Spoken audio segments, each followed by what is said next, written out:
The soft, glistening tears on 7-year-old Toby Bennett's cheeks reflected off the pristine silverware in Bellevue's most prestigious restaurant. His father, William Bennett, a 39-year-old tech mogul whose name adorned Seattle's skyline, sat directly across from him, lost in a conversation with a group of investors.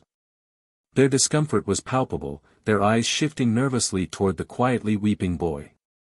"Toby, please," William muttered, his voice tinged with a blend of frustration and embarrassment.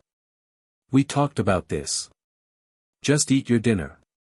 But Toby couldn't control the flood of emotion that overtook him. His small shoulders trembled, each sob barely audible as he tried to stifle his tears. His untouched plate of gourmet mac and cheese sat growing cold before him. It had been just 3 days since the 5th anniversary of his mother's passing, and William, too wrapped up in the largest merger his company had ever seen, had forgotten. Amelia Rodriguez, a 28-year-old waitress with warm brown eyes, and a single mother to a 6-year-old daughter, observed the scene from the other side of the dining room. Having worked for 3 years at the renowned Ivory Tower, Amelia had encountered countless high-profile clients, from celebrities to business elites, but something about the little boy's quiet anguish struck her in a way she couldn't easily dismiss. She approached their table with the polished demeanor of a seasoned professional. "Is everything satisfactory with your meals, gentlemen?" she asked, but her gaze never wavered from Toby. "It's fine," William muttered without looking up from his tablet, where stock prices and projections flashed before his eyes. "The boy's just tired." Amelia lowered herself to Toby's side, breaking the unspoken rules of the exclusive restaurant. "Would you like some fresh mac and cheese?" she asked in a hushed tone, her voice just above a whisper. "I can have the chef make it extra cheesy." Toby looked up at her, his blue eyes mirroring the sadness of his father's, and shook his head slowly. Amelia continued, her voice soft, almost a secret. "You know, when my daughter is feeling down, we make up stories about people we see." She gestured subtly toward an elderly man dining alone across the room. "That man, for example. I bet he's a secret astronaut who's walked on the moon." A glimmer of curiosity flickered in Toby's tearful eyes. "Would you like to try?" she encouraged him gently. He hesitated, then whispered, "The lady in the red dress is running away from home because her pet tiger got too big." Amelia's laughter was genuine, rich with warmth. "That's better than mine. You're really good at this." For the first time that evening, a faint smile tugged at the corners of Toby's lips. William, having observed the subtle shift in his son's mood, glanced over, surprised. His eyes met Amelia's, and for a fleeting moment, something passed between them, an unspoken recognition, perhaps even a silent question. "I should get back to work," Amelia said, rising to her feet. "But if you need anything else, just ask for Amelia." As she turned to leave, Toby reached out, grabbing her hand. "Thank you," he whispered, his small fingers curling around hers.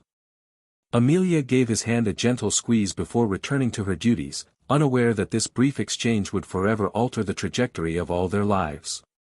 As the evening wore on and the restaurant began to empty, the Bennett party prepared to leave.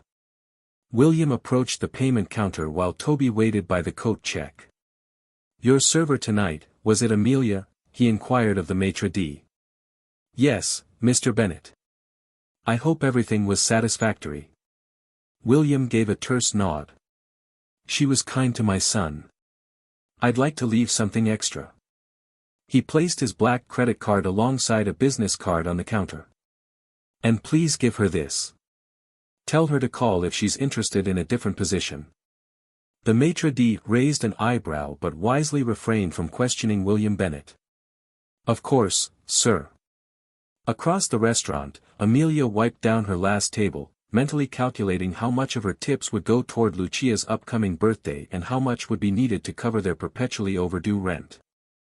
Working at the Ivory Tower paid better than most jobs, but Seattle's high cost of living always kept her teetering on the edge of financial disaster. "Amelia," the maitre d' called as she was about to clock out. "Before you leave, there's something for you."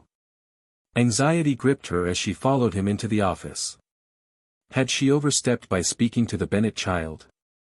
Was this some kind of warning? Or worse, was she about to be fired?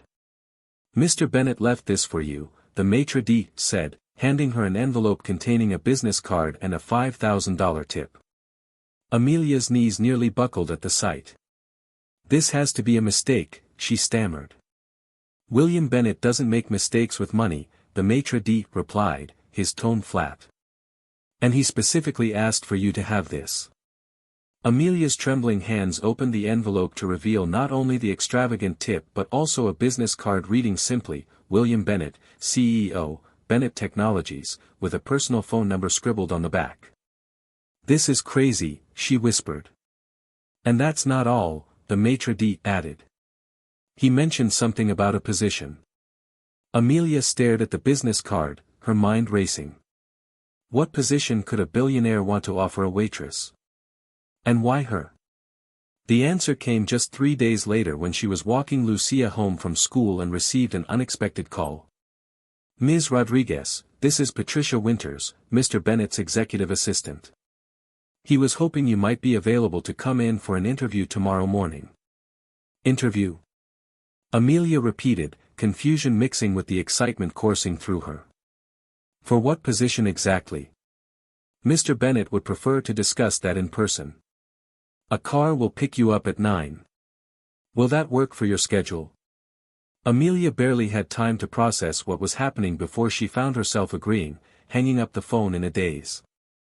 That night, after tucking Lucia into bed, Amelia scoured the internet for information on William Bennett. The results were overwhelming. A tech prodigy who started his first company at 19, became a billionaire by 30, and lost his wife, Elizabeth, in a tragic plane crash at 34. Photos of him revealed a strikingly handsome man with piercing blue eyes, usually serious, often appearing aloof or slightly irritated by the camera. Very few images included his son, and those that did typically showed Toby at formal events, always appearing far older than his years. One article from 3 years ago caught her attention. Bennett refuses to hire another nanny after son's kidnapping attempt. It seemed a nanny hired through an agency had been involved in a plot to kidnap Toby for ransom. The plan was foiled, but William had since become deeply protective and distrustful of others. "Is that why the boy looks so sad?" Amelia murmured to herself. No mother, a distant father, and no one to really care for him. The following morning, after dropping Lucia at school, Amelia found a sleek black car waiting outside her modest apartment building. The driver opened the door wordlessly, and Amelia slipped inside, feeling completely out of place in her best interview outfit, a simple navy dress she had found on sale the previous year. Bennett Technologies headquarters towered above the Seattle skyline, a gleaming structure of glass and steel that seemed to touch the sky. Amelia's stomach clenched as the elevator carried her to the executive floor, where Patricia, a poised woman in her 50s, greeted her. "Ms. Rodriguez, welcome. Mr. Bennett will see you now." The office was just as Amelia had imagined, minimalist and impeccably designed, with floor-to-ceiling windows offering a breathtaking view of the city.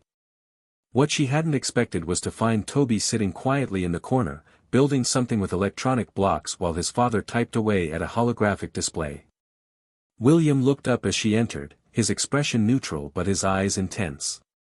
"Ms. Rodriguez, thank you for coming." He gestured to the chair across from his desk. "Mr. Bennett?" Amelia replied, trying to project confidence she didn't quite feel. "I admit, I'm curious about what position you might have in mind for someone with my qualifications." William studied her carefully for a long moment before speaking. "The night at the restaurant, my son was crying. You knelt down and whispered something to him that made him smile. What did you say?" Amelia was taken off guard by the question. "I suggested we make up stories about the other people in the restaurant. It's a game I play with my daughter when she's upset." William's gaze sharpened. "And how did you know that was what he needed?"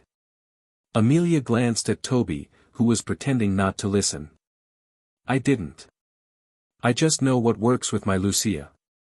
Sometimes, children need connection more than they need solutions." A flicker of something, recognition, regret, flashed in William's eyes. That's exactly why I asked you here today, Ms. Rodriguez. I'm not looking for an employee for my company, he continued, his voice softening slightly. I'm looking for someone, for Toby. Toby has tutors, security, and a team of household staff to ensure his physical needs are met, but what he lacks is something more intangible.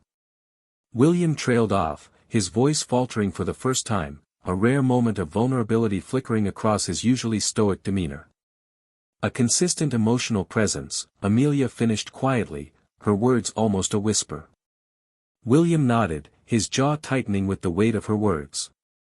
Yes. Amelia could see the pain in his eyes, the strain of a father who had everything but the one thing his son truly needed. The article you undoubtedly read. William began, but Amelia interrupted. The kidnapping attempt, she said, her voice steady as she acknowledged the well-known incident. That barely scratches the surface, William replied, his voice dropping to a near whisper.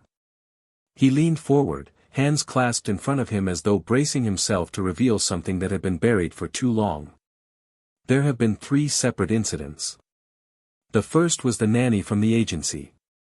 Amelia's heart clenched at the words. She had heard of such tragedies before, but hearing them spoken by someone so close to the situation made them all the more real. William continued, his gaze distant. The second was a family friend who turned out to be working for my competitors, hoping to use Toby to manipulate me into a business deal. And the third. His voice hardened, his expression darkening. The third was his maternal aunt. Amelia's eyes widened. His aunt, she echoed in disbelief. Elizabeth's sister. Yes, William's voice was tight with anger, the memory clearly still raw. She blamed me for Elizabeth's death in the crash. She became unstable, tried to take Toby from his school. I couldn't protect him from her either. He ran a hand through his perfectly styled hair, momentarily disrupting its immaculate arrangement. I've ensured Toby's physical safety, but at the cost of his happiness. The incident at the restaurant made that painfully clear. Amelia's gaze shifted to Toby across the room. He had stopped pretending not to listen. His small hands, which had been moving the electronic blocks absent-mindedly, were now still. He was leaning slightly toward the conversation, his head tilted in quiet curiosity. Mr. Bennett, Amelia said, choosing her words carefully. What exactly is the position you're offering? William stood up and walked to the window, his back to her. The city stretched out beneath him, a sprawling urban maze of lights and glass, yet he seemed to be looking beyond it all, lost in thought. After a pause, he spoke. I'm offering you a role as Toby's companion. Someone who can be there for him in ways I've failed to be. You would pick him up from school, spend afternoons with him, accompany us to dinners and events. Essentially, you would be the stable, nurturing presence he needs. Amelia's eyebrows knitted together. You want to hire me to care about your son? The incredulity in her voice was impossible to conceal. William turned slowly, his expression unreadable. I want to hire you to show him that it's safe to form connections again. My son hasn't truly smiled in 3 years, Ms. Rodriguez. Not until you spoke with him. Amelia's heart ached for the lonely child who had already lost so much. She glanced at Toby, who quickly looked away, pretending once again to be absorbed in his toys. I have a daughter, Amelia said, her voice softening. Lucia is 6. I can't just abandon her for this position. William's reply came without hesitation. Bring her with you. Toby could benefit from having a peer to interact with. You'd have a suite in our home, private schooling for Lucia, and a compensation package that would secure her future education through postgraduate studies, should she choose that path. The offer was overwhelming, but something about it felt wrong, too transactional. Amelia's breath caught in her throat. This is beyond generous, she whispered, her mind racing. And if it doesn't work out, she asked, suddenly uncertain. If Toby doesn't respond to me, or if he doesn't get along with Lucia? 3 months, William countered. Try for 3 months. Regardless of the outcome, I'll establish a trust for your daughter's education." Amelia stood up abruptly, needing space to think. "This is a lot to process, Mr. Bennet. You're asking me to uproot our lives based on a 5-minute interaction with your son. I'm asking you to trust what I saw in that interaction." William's voice cracked slightly as raw emotion finally broke through his calm exterior.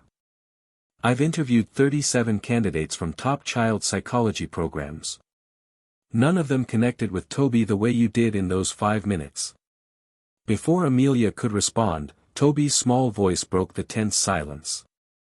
"I liked her stories." Both adults turned to look at him.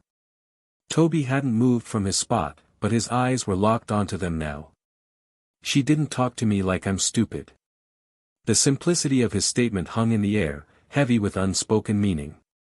Amelia took a deep breath, trying to steady herself. "I'd need to talk to Lucia," she said softly. "This affects her too, of course." William nodded, his face unreadable. "Take the weekend to consider. The offer remains open until Monday."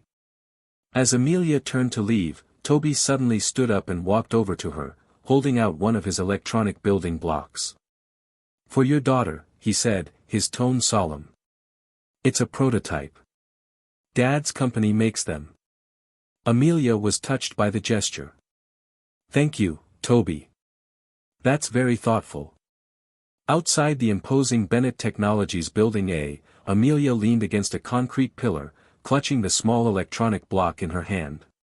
She felt as though she had just stepped into someone else's life, a life she had never imagined for herself. The job would resolve every financial concern she'd ever had, but at what cost would she be selling her ability to genuinely care? And how would Lucia adjust to such a dramatic change? That evening, after Lucia had fallen asleep, Amelia dialed her closest friend, Darius, who managed the local community center where Lucia attended after-school programs. "He wants to pay you to be a stand-in mom?" Darius asked incredulously after Amelia explained the situation. "That's some Hallmark movie nonsense right there," he added, but Amelia could hear the skepticism in his voice. "It's not quite that simple," she sighed. "I think he genuinely wants someone who can connect with Toby, and the benefits for Lucia would be incredible." "But?" Darius prodded. "But I'd be living in their world," Amelia said, her voice tinged with uncertainty. "A world of private jets and penthouses. What happens when Lucia and I get used to that? How do we come back from that?"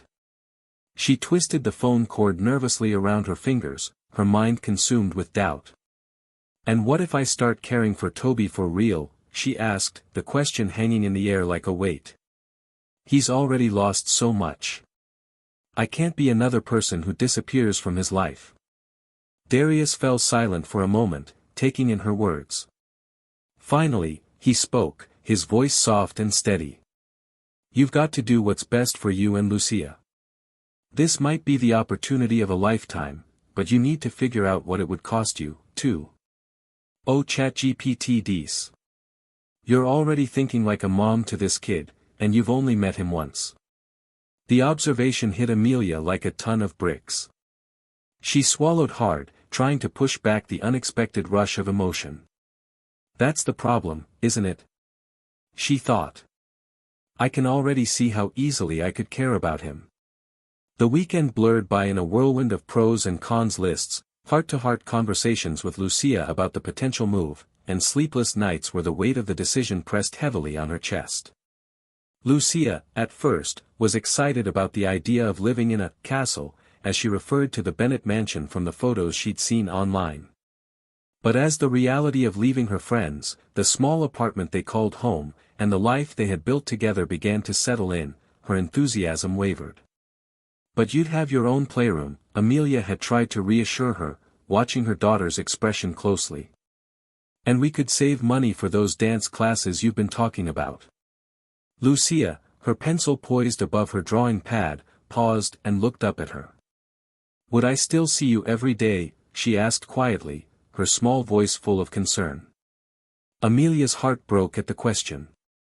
"A little," she said gently, not wanting to sugarcoat things. "Of course, mija. More than now, actually. I wouldn't have to work such long hours. By Sunday evening, after days of emotional turmoil, Amelia made her decision. She would accept William's offer, but only on her terms. Her heart raced as she dialed the number from William's business card, and when his voice answered, she spoke with a newfound determination. "Mr. Bennett, it's Amelia Rodriguez. I've thought about your proposal, and I'm willing to accept, but only under 3 conditions." There was a long silence on the other end before he replied, his voice steady. "Go on." Amelia took a deep breath, steadying herself before she continued. "First, Lucia and I will maintain our own apartment for the first month. We'll stay at your home during the week, but return to our place on weekends. Second, I want a clear exit strategy if things don't work out, including transitional support for Toby." She paused, feeling a pang of hesitation before diving into the third condition. "And third, I need to know you're committed to being more present in Toby's life. I won't be a replacement for you." The silence stretched out, longer than she expected, and for a moment, she feared she had overstepped. But then, William's voice came through, unexpectedly calm. "Those are reasonable conditions," he conceded. "The third one, however, may prove challenging, given my schedule." "Then adjust your schedule," Amelia replied, surprising herself with her boldness. "Toby doesn't need perfection. He just needs presence." Another long pause followed. Finally, William spoke again, his voice tinged with reluctant approval. "You drive a hard bargain, Ms. Rodriguez. But when it comes to children's well-being, I do very well. I agree to your terms. Patricia will contact you tomorrow with the details." True to his word, Patricia called first thing Monday morning with a comprehensive plan.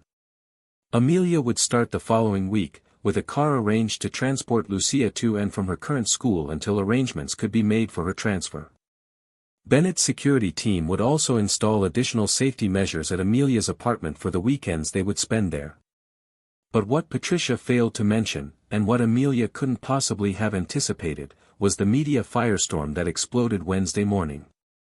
A Seattle business blog ran the headline, "Bennett Billionaire Moves Waitress and Daughter into Family Mansion." By noon, the story had gone national. By dinnertime, paparazzi were camped outside Amelia's apartment building. "Is it true you're William Bennett's new girlfriend?" one reporter shouted as Amelia hurried Lucia from the car to their building entrance. "Is this a pretty woman situation?" another called out. Lucia clutched Amelia's hand tightly, her small face pinched with confusion. "Mommy, why are they taking pictures of us?" "Just keep walking, mija," Amelia whispered urgently, positioning herself to shield Lucia's face from the cameras. "Don't look at them." Inside their apartment, Amelia's phone rang, and William's name flashed across the screen. "I'm sending security now," he said without preamble. "Pack what you need. You're moving into the house tonight." "This is exactly why I didn't want to delay." "But our agreement," Amelia started to protest, but William cut her off. "The circumstances have changed," he said sharply. "They're running background checks on you as we speak. By morning, they'll know everything from your credit score to your high school GPA. Is that what you want? Lucia exposed to all that?" Amelia looked at her daughter, who was peering anxiously through the window blinds at the gathering crowd below. "No," she admitted quietly. "That's not what I want." "The security team will be there in 15 minutes, William continued, his voice softening slightly. "They'll handle the media and get you out safely." A brief pause. "I'm sorry about this, Amelia. It's the unfortunate reality of being connected to my family." As she hung up, a sinking feeling settled in Amelia's stomach. She had naively thought she could keep her old life separate from the new one she was stepping into. But now, as the worlds of her past and future collided, it was clear that she was being thrust into a reality she couldn't control. The Bennett estate stretched across 5 acres in Medina, its gates towering before them as the security vehicle passed through. Lake Washington shimmered just beyond the lush, manicured gardens, and Amelia felt like she was stepping into an entirely different world, a world where her every move would be scrutinized.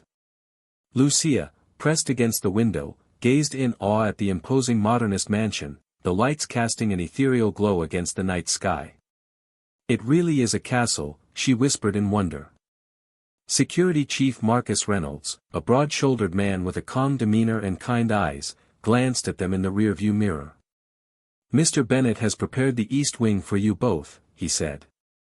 "It has its own entrance and security protocols." Amelia glanced at her watch. It was nearing 10 p.m., well past both children's bedtimes. "Is Toby already asleep?" she asked.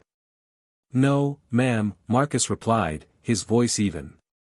"He's likely waiting for you." "He is waiting with his father in the main living room," Marcus Reynolds, the security chief, said as they entered the grand estate. The entrance hall was a towering space of marble and glass, minimalist in design yet undeniably luxurious. As they stepped inside, William stood, his posture stiff and his expression tense, a stark contrast to the serene opulence around them. Beside him, Toby sat on a plush chair, clad in his pajamas, clutching a well-worn stuffed elephant. The sight of the simple toy in such a grand setting was unexpectedly poignant. "I apologize for the circumstances," William said, his voice formal but his eyes betraying real concern. "The media attention should die down once they find a more interesting story." Lucia, overwhelmed by the unfamiliar surroundings and the intensity of William's presence, hid behind Amelia, peeking out from behind her mother's legs. Toby, noticing her shyness, slid off his chair and walked toward her, holding out the stuffed elephant. "This is Ellie," he said quietly. "She helps when things are scary." Lucia hesitated, looking at the plush toy, then took it from him with a small smile. "Thank you," she whispered, the simple gesture of kindness bridging the distance between them. The air in the room lightened, and William's shoulders seemed to relax ever so slightly. Amelia, too, felt a rush of gratitude toward Toby for his thoughtfulness. "Perhaps we should all get some rest," William suggested after a moment, his voice a little softer now. "Marcus will show you to your quarters." The quarters were nothing short of extraordinary, a 3-bedroom suite with its own kitchen, living area, and a playroom brimming with toys that would make any child's heart race with excitement. But Lucia, tired from the long day, barely noticed the lavish surroundings. She fell asleep almost immediately in her new bedroom, the weight of the day's events too much for her young mind to process. Amelia stood at the window, staring out at the moonlit lake, trying to absorb the enormity of the changes happening in her life. The world outside seemed so distant, a peaceful contrast to the whirlwind of emotions swirling inside her. A soft knock at the door broke her reverie. "I just wanted to check that you have everything you need," William said as she opened the door, his tone polite but still carrying the weight of the day's stress. "We're fine, thank you," Amelia replied, offering him a tight smile. She hesitated before adding, "I think we should talk about what happened today." "About the media attention." William's jaw tightened at the mention of it. "I had Patricia issue a statement clarifying your role." "And what exactly is my role, Mr. Bennet?" Amelia asked, the sharpness in her voice betraying her mounting frustration. "Because the reporters seem convinced I'm your latest conquest." The words spilled out more harshly than she intended, but the stress of the day had worn her thin. "You're Toby's companion," William replied, his tone equally curt. "Nothing more." "Then perhaps you should make that clearer to your social circle," Amelia said, crossing her arms. "Because someone fed that story to the press." William's expression darkened, his eyes narrowing. "I assure you, I'm as displeased as you are. My team is investigating the leak." Amelia pressed on. "And who is this someone?" "A woman I've been seeing occasionally, strictly for business events," William admitted reluctantly. "Her name is Christine Harlow. She was at the restaurant the night you and Toby interacted." Amelia raised an eyebrow, her mind working through the implications. "So you're not quite girlfriend is jealous of the working-class single mom you hired to care for your son?" William's discomfort was palpable, and for the first time, a faint smile tugged at the corners of his lips. When you put it that way, it does sound rather absurd. The unexpected humor between them eased some of the tension, and Amelia found herself noticing things she hadn't before, how William's features softened when he wasn't scowling, how his eyes crinkled at the corners as if they once had the capacity to smile more freely. "We should establish some ground rules," she said, her focus shifting back to the children. "For their sake." William nodded, his expression serious once more. "Agreed. But perhaps we can discuss it in the morning. It's been a long day for everyone." As he turned to leave, Amelia called after him. "Does Toby know why I'm here? The truth, I mean." William paused at the door, his hand resting on the frame. "He knows you're here to spend time with him. The details of our arrangement aren't important." Amelia's eyes narrowed, her sense of integrity taking over. "With all due respect, Mr. Bennet, they are to me. I won't lie to him." William studied her for a long moment, his expression unreadable. "Your honesty is refreshing," he said softly, his tone less formal than before. "Good night, Ms. Rodriguez." "Good night, Mr. Bennet," she replied, her mind still reeling. The following days settled into a rhythm of sorts. Mornings began with breakfast in the main kitchen, initially awkward as William checked his emails while the children ate in silence, the tension between them palpable. But slowly, Lucia's natural exuberance began to break through, making the mornings warmer and more relaxed. Amelia would take Toby to school, with the security team discreetly following, then return to help Lucia adjust to the new environment before picking Toby up in the afternoon.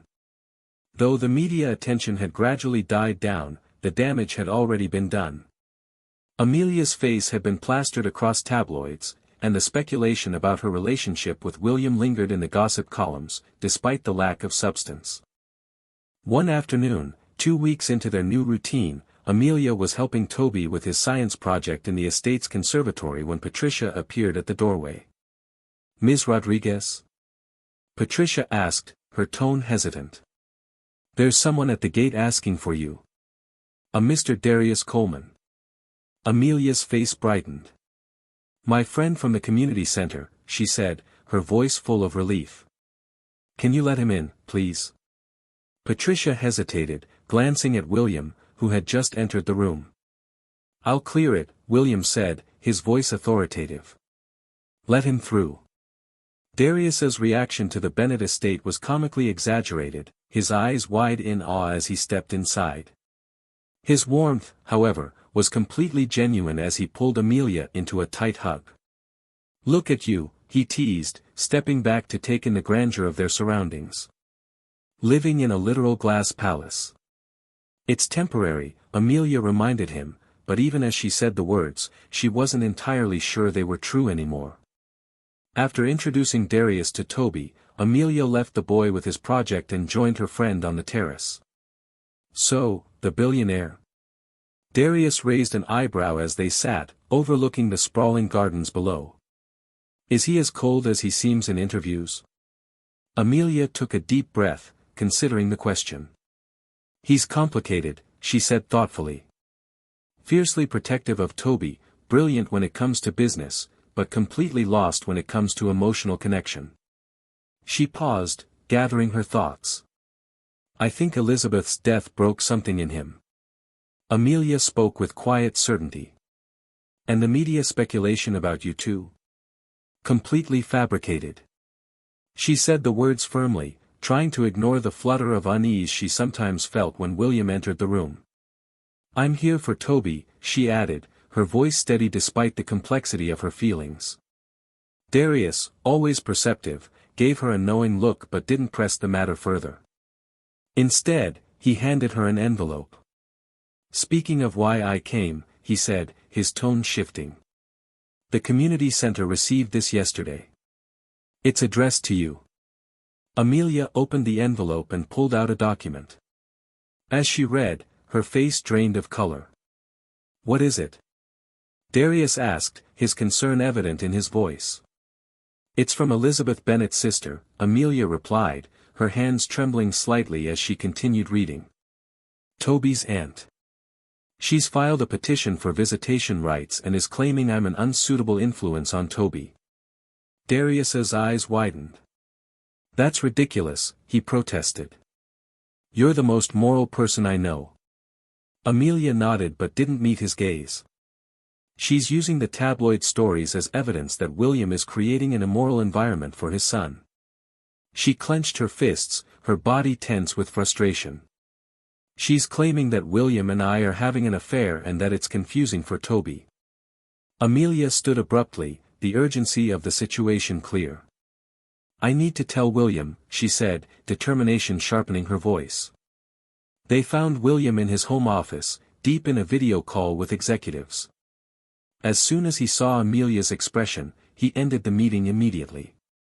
What's happened? He asked, his tone laced with concern. She handed him the document silently. His face hardened as he read, his jaw clenching. Victoria, he muttered, his eyes lifting to meet hers. I'm sorry you've been dragged into this. She's been trying to get access to Toby for years. Why would she send this to the community center? Amelia asked, her mind racing with the implications. William's expression darkened. To intimidate you. To make you leave. He paused for a moment, then added, I think so. Is she dangerous? Amelia's voice was tight, her thoughts immediately turning to Lucia and both children's safety. Not physically, William answered, his voice lowering. But she's manipulative and persistent. He set the document down on his desk. I'll have my legal team handle this. In the meantime, we should be careful about public appearances. That evening, after both children were asleep, Amelia found William in the kitchen, sitting in the dark with a glass of whiskey in hand. The sight of him, uncharacteristically quiet and brooding, struck her deeply. I've been thinking about Victoria's petition, she said, pouring herself a glass of water. Maybe I should step back temporarily. Just until this blows over. William shook his head, a hint of frustration in his eyes. That would only hurt Toby. He's thriving with you here. He took a sip of whiskey, his gaze distant. Do you know he's sleeping through the night now? No nightmares. Amelia paused, feeling a surge of emotion. She leaned against the counter, her heart swelling for the boy. That's a good sign, she said softly. William sighed, the weight of his own regrets evident in his posture. I don't want you to leave. He's made progress because of you. He paused, his voice turning quiet and raw. You know, Elizabeth and I, we were having problems. She felt I was too focused on the company, not present enough with Toby. His eyes met hers, haunted. She was right. Amelia felt a pang in her chest as the confession hung in the air, raw and vulnerable in a way she hadn't expected from the composed billionaire. He stared down into his glass. I'm making the same mistakes with Toby now. That's why I needed you. Before Amelia could respond, the kitchen lights flickered on suddenly, and Toby's small figure appeared in the doorway, his face streaked with tears. You lied, Toby whispered, his voice breaking. You both lied. It's not real. The words hit William like a blow. Toby. He started, but his son had already turned and fled, his small footsteps echoing in the hallway. Toby, wait. Amelia called, her voice filled with desperation as she ran after him. But William caught her arm gently. Let me. Please. Their eyes met, and in that moment, there was a shared understanding, a recognition that went beyond their formal arrangement. William found Toby in the tree house overlooking the lake, the place where Elizabeth had created a sanctuary for her son before her death. Toby sat alone, his knees drawn up to his chest, tears staining his cheeks. You lied, Toby accused as William climbed into the tree house. You both lied. William sat down beside him, keeping his distance. Not about caring for you, Toby, he said softly, his voice filled with quiet sincerity. Never about that. But you're paying her, Toby insisted, his voice bitter. To pretend. William took a deep breath, exhaling slowly. I paid her to come here, yes. But what's happened since? How she cares for you. How Lucia has become your friend. Toby's eyes narrowed, but William's tone remained steady. None of that can be bought, Toby. That's real. The boy looked away, unconvinced. My mom said you can't buy people, he murmured, his voice small. William's heart clenched at the mention of Elizabeth. Your mother, he said softly, was the wisest person I've ever known. And she was right. He moved a little closer, sitting beside Toby on the wooden floor of the tree house. I made a mistake trying to solve a problem the only way I knew how. With money. But Amelia. William hesitated, then continued, she's teaching me there are some things money can't fix. Toby looked at his father, his expression torn between vulnerability and hope. Do you like her? He asked, his voice quiet but filled with a sense of searching. The question caught William off guard. He blinked, a small smile almost touching his lips. I respect her very much. Toby's gaze was insistent. That's not what I asked. William smiled slightly, despite the situation. You sound like your mother, he murmured. He sighed deeply, then met Toby's gaze. Yes, Toby. I like her for real. But that doesn't mean she feels the same way. Toby considered this, his small brow furrowing. She might. She smiles differently at you than at other grown-ups. William paused, taken aback by the simplicity of Toby's observation. For a brief moment, everything felt clearer. Before William could respond, Amelia's voice called from below. Toby. Mr. Bennet, are you up there? William sighed, standing up and offering his son a hand. We're coming down, he replied, helping Toby to his feet. But just as they reached the tree house door, Toby stopped him. Dad, I don't want Amelia to be paid to be my friend anymore. William nodded slowly, his expression serious. I understand, Toby. What neither of them realized as they descended the ladder was that this conversation, their shared vulnerability and openness, would set in motion a chain of events that would change their lives irrevocably. The following morning carried with it a weight of unspoken tension. Amelia prepared breakfast as usual, but Toby was subdued, avoiding her gaze. William had already left for an early meeting, leaving a terse note about returning for dinner. Is Toby mad at us? Lucia whispered as she helped set the table. Sensitive to the change in atmosphere, Lucia overheard something that confused her. What's going on, Mommy? Amelia sighed, carefully considering her words. Sometimes grown-ups make complicated arrangements that don't make sense to children. Like when you said we were just visiting this house, but now we live here. Lucia asked, her voice clear with the innocence of a child. The directness of her observation hit Amelia hard, like a punch to the gut. She had, indeed, told Lucia that their stay was temporary, but 3 weeks had passed, and not once had she mentioned returning to their old apartment. The weight of that realization raised uncomfortable questions about Amelia's own willingness to slip into this gilded life. The life William had promised her was full of luxuries, but it was a life that seemed to be slowly erasing the reality of the one she had known with Lucia. Exactly like that, she murmured, avoiding her own reflection. Sometimes plans change. At breakfast, Toby poked at his food, his eyes distant, while Lucia babbled excitedly about her new school. The house had begun to feel more like a home for her, at least for now, but Toby remained distant, still unsure of where he fit into this new world. When Amelia asked if he was ready to leave for school, Toby nodded without looking up, his silence weighing heavily in the room. The drive to school was unbearably quiet, until Amelia could no longer bear it. Toby, I know what you heard last night hurt you. But I want you to know that my caring for you is real, she began, her voice gentle but firm. It wasn't part of any agreement with your father. Toby stared out the window, his expression unreadable. But he pays you, he said quietly, his words heavy with confusion. Amelia sighed. Yes, Toby, He does, she admitted. And initially, that's why I came. She paused, trying to find words a 7-year-old could grasp. But now, I would be here even without that. Why? Toby's voice cracked with innocence, full of vulnerability.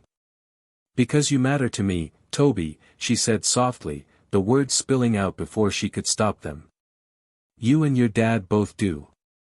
Toby finally looked at her, his eyes searching her face, as though looking for any sign of dishonesty. Dad said he likes you for real, Toby said, his voice barely above a whisper. The unexpected comment sent a flutter through Amelia's chest, but before she could process it, they had arrived at the school drop-off. Have a good day, she called as Toby made his way toward the entrance. He paused, turned back, and with surprising force, gave her a quick but tight hug before dashing inside. Returning to the estate, Amelia found Patricia waiting in the foyer, her expression grave. Ms. Rodriguez, Patricia greeted her, her voice low. There's been a development with Victoria Bennett. She's requesting a meeting with you. Amelia's stomach dropped. Does William know? She asked, her heart rate picking up. Mr. Bennett is unreachable at the moment. His flight to San Francisco was diverted due to mechanical issues, Patricia explained. She handed Amelia a business card. Victoria is staying at the Fairmont. She was quite insistent. Amelia studied the card, feeling the unease settle deep within her. You don't think I should go, do you? Patricia's professional mask slipped slightly, her usual composure faltering. No. But she's threatened to go to the press again if you refuse, Patricia added, her voice laced with concern.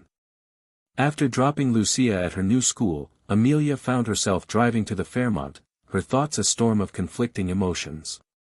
Meeting Victoria felt like a betrayal of William's trust, yet not going seemed like it might create even more chaos.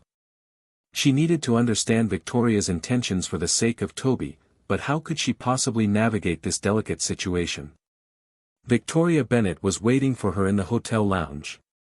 The woman was striking, with sharp features that bore a strong resemblance to her deceased sister, Elizabeth. Yet, in person, Victoria's presence lacked the warmth that Elizabeth had radiated in photos. Ms. Rodriguez? Victoria greeted her with cool assessment, her voice clipped and direct. Thank you for coming. Amelia nodded, her tone unwavering. I want to be clear. I'm here to prevent further media attention that would harm Toby. Nothing more. Victoria's perfectly manicured fingers tapped against her teacup, her eyes never leaving Amelia's. Admirable. And precisely why I wanted to meet you. She leaned forward, her expression softening just slightly. I believe you genuinely care about my nephew's welfare. I do, Amelia confirmed cautiously, her posture straight and alert. Then perhaps you'll understand my concern, Victoria continued, her voice tightening with emotion. William has systematically isolated Toby from his mother's family, from anyone who reminds him of Elizabeth. She paused, and her composed facade cracked slightly. He's my sister's son. My only connection to her. Amelia felt a pang of sympathy for the woman, her heart softening just a little. I understand that, she said quietly. But attempting to take him from school wasn't the answer, Amelia continued, the quiet desperation clear in her voice. That was a desperate act. I deeply regret it, Victoria admitted. But William gave me no alternative. She met Amelia's gaze directly, her eyes imploring. I'm not asking for custody. Just visitation. Supervised if necessary. Amelia's mind raced. Why are you telling me this? I have no influence over William's decisions. Victoria's lips curled into a thin smile. Don't you?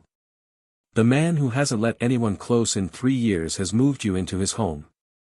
That speaks volumes.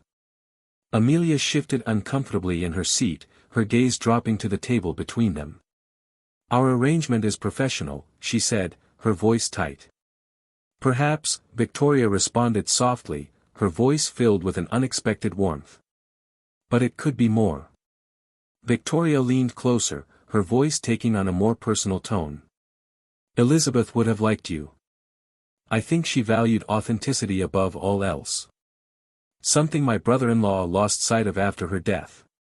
Before Amelia could respond, her phone buzzed, and she looked down to see a text from William. Where are you? Security says you left without them. Call immediately. I have to go, Amelia said, standing abruptly. Victoria reached for her hand, her grip surprisingly firm. Just consider what I've said, she urged, her voice soft but resolute. For Toby's sake. He deserves to know his mother's family. The drive back to the Bennett estate felt heavier than before.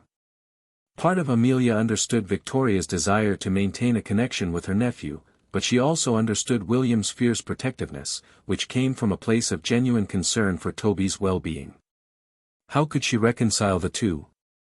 William was waiting at the entrance when she arrived, his expression thunderous. You met with Victoria? He demanded without preamble. How did you? Security tracked your location, he continued, his voice rising in frustration. Answer the question. Anger flared in Amelia's chest. You're having me followed for your protection, she countered. Which you deliberately evaded. To meet with someone I explicitly warned you about. William's voice was tight with barely contained rage. Amelia's voice remained steady as she explained, she threatened to go to the press again. I went to prevent that. William's jaw clenched. That's what she wants you to think. He paced across the foyer, the tension between them palpable. Victoria manipulates everyone around her. His voice was low, filled with bitterness. What did she say? That she just wants visitation rights, Amelia answered carefully. That she misses her connection to Elizabeth through Toby. Amelia hesitated. William, is it possible she's genuinely changed? That she just wants to be part of his life? No, William replied flatly, his tone resolute. It's not. He paused, then added quietly, you don't know what she's capable of. Then help me understand, Amelia pleaded, her voice filled with frustration. Because from where I stand, keeping Toby from his mother's family seems unnecessarily harsh. Something in William's expression shifted, the crack in his armor deepening. My office. Now. In the privacy of his minimalist sanctuary, William unlocked a drawer and retrieved a thick file, placing it on the desk between them. Victoria's psychiatric evaluations. Court ordered after the school incident. Amelia opened the file hesitantly, skimming through reports that detailed paranoid ideation, obsessive tendencies, and a recommendation for involuntary commitment, something Victoria had evaded by leaving the state. Delusional disorder, William explained quietly, exacerbated by grief, but reportedly present even before Elizabeth's death, according to her ex-husband. Amelia paused, stunned by the revelation. She seemed so rational, Amelia murmured, still processing the implications of the diagnosis. She can be when it serves her purpose, William replied, rubbing his temples in a rare moment of visible distress. I don't keep Toby from her out of spite, Amelia. I do it to protect him from her instability. The words, now heavy with meaning, cast Victoria's calm and composed demeanor in a deeply unsettling new light. I'm sorry, Amelia said softly, her voice filled with remorse. I should have trusted your judgment. William's expression softened unexpectedly. You were trying to do what you thought was right for Toby. I can't fault that, he said, settling heavily into his chair. It's one of the things I've come to admire about you. For a moment, their shared vulnerability hovered in the air between them, a precarious balance between professional distance and something more intimate. Before either could speak again, William's phone rang, cutting the tension short. Patricia's voice on the other end was grave. Ms. Rodriguez, there's been a development with Victoria Bennett. She's at Toby's school. William's face went pale as he hung up. She used your meeting as a distraction, he said, his voice grim. They raced to the school, William making urgent calls to security and the police while Amelia grappled with a sinking feeling of guilt. When they arrived, the scene was chaotic. Patrol cars with flashing lights lined the street, concerned parents gathered outside, and school administrators struggled to maintain order. Principal Davis met them at the entrance, her face lined with concern. "Mr. Bennett, Ms. Rodriguez, please know that Toby is safe. He's in my office with the school counselor." "Where's Victoria?" William demanded, his voice sharp. "Security detained her before she could reach Toby's classroom," Principal Davis explained. "The police have taken her into custody." She hesitated before adding, "But there's something else you should know. Toby saw her being arrested. He was quite upset. Not scared, but concerned for her," the principal clarified, her voice softening. In the principal's office, they found Toby sitting quietly, clutching Ellie the elephant. When he saw them, he ran to William first, wrapping his small arms around his father's waist, seeking comfort. Then, to Amelia's surprise, Toby reached out for her hand. "Aunt Victoria was crying," he said solemnly. "She showed me pictures of Mom." William knelt to Toby's level, his face full of regret. "I'm sorry you had to see that, buddy. Is she sick?" Toby asked, his voice small but laced with concern. Amelia's heart twisted at the question. "Like Mom was before she died," William said quietly, the weight of the words hanging in the air. The innocent question revealed how much the boy understood about his family's troubled history. "Yes," William answered, his voice heavy. "But a different kind of sick. The kind that doctors can help with. But she has to want that help." As they drove home, Toby sat between them in the back of the security vehicle, his silence a stark contrast to the events of the day. Amelia felt something shift fundamentally between them. The crisis had stripped away the pretense, leaving them as three people who had come to need one another in ways they hadn't expected. That evening, after both children were asleep, Amelia found William on the terrace, staring out at the moonlit lake. She joined him quietly, sensing the weight of the moment. "I've made a decision," he said, his voice low but steady. "I'm terminating our arrangement." Amelia's heart sank at his words, but before she could speak, William continued. "I hired you to provide what I couldn't give Toby. But today made me realize I've been hiding behind that arrangement, using your presence as an excuse to maintain emotional distance from my own son." He turned to face her, his expression open and unguarded in a way she'd never seen before. "I need to be the father Toby deserves. And you?" He paused, clearly struggling to find the right words. "You deserve more than being an employee in this household." "What are you saying?" Amelia asked carefully, her voice barely above a whisper. "I'm saying I'd like you and Lucia to stay," William said, stepping closer. "But not as part of any financial arrangement." Amelia's breath caught in her chest. "You're saying Toby needs you," she said, almost as a question. William nodded slowly, his eyes softening with sincerity. "And I need you too." The words hung between them, raw and honest, and Amelia found herself at a loss for what to say. "What about the media?" she asked after a beat. "The speculation?" "Let them speculate," William replied, his voice firm with newfound resolve. "I've spent 3 years hiding from life after Elizabeth. I don't want to hide anymore." Amelia thought back to Toby's words in the restaurant that first night, the whispered observation that had started everything. "He only needs a mom." But now, she understood it wasn't that simple. What Toby needed, what they all needed, was connection. The courage to form a new kind of family from the broken pieces of their separate lives. "No more financial arrangements," she agreed softly, her voice filled with resolve. "But perhaps a partnership, for the children's sake at first." William reached for her hand then, his touch tentative but full of promise. "And then we see where it leads." 6 months later, in the same restaurant where they had first met, they hosted a small celebration, Toby's 8th birthday. The boy who had once cried silently now laughed openly, teaching Lucia his favorite game of making up stories about strangers. The man with the blue tie, Toby whispered to her with a grin, is secretly a superhero who can talk to fish. No way, Lucia giggled. He's obviously a pirate in disguise. Look at his earring. Across the table, William's hand found Amelia's beneath the tablecloth, their fingers intertwining naturally, a quiet gesture of affection. The headlines had long since moved on to other stories. Victoria was receiving treatment as part of a plea agreement, and the Bennet mansion had slowly transformed from a sterile monument to grief into a home filled with the messy vibrancy of family life.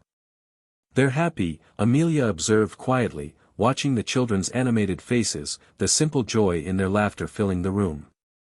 William squeezed her hand gently. "We all are." He paused, then added with characteristic honesty, "Elizabeth would approve."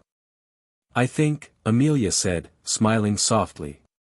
"Of what?" she asked. William's eyes, no longer haunted but clear and present, met hers. "Of us learning to live again. Of finding family in unexpected places." As if on cue, Toby looked up from his game with Lucia and smiled, a real smile, one that reached his eyes and replaced the tears that had once reflected in the polished silverware of this very restaurant. In that smile, Amelia saw everything that mattered. Not the mansion, or the security, or the wealth, but the simple, profound joy of belonging to unexpected places. She agreed, raising her glass in a quiet toast to the journey that had brought them together.